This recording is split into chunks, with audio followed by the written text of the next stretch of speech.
Per oltre 607.000 studenti veneti è suonata la campanella per il primo giorno di scuola, zaino in spalla per iniziare un nuovo anno scolastico, quello della tanto discussa riforma della buona scuola.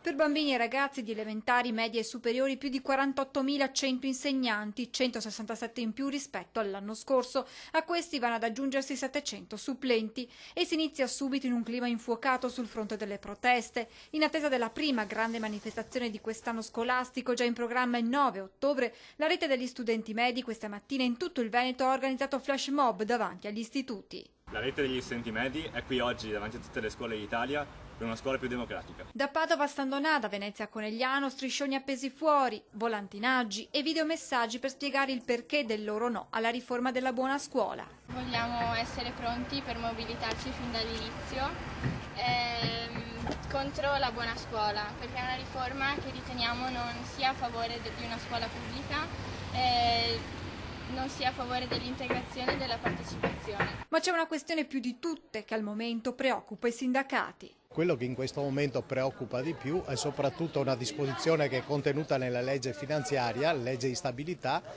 che fa sì che i collaboratori scolastici non siano nominati supplenti se si ammalano fino a 7 giorni. Questo rischierà di mettere in ginocchio soprattutto nella scuola primaria, nella scuola dell'infanzia. A breve poi un incontro in regione. Questo deve preoccupare soprattutto chi gestisce nel territorio, no? E quindi dalla regione ai comuni, alle province, insomma quelli che hanno la gestione anche degli edifici scolastici, perché facciano anche loro presente che questa situazione va recuperata.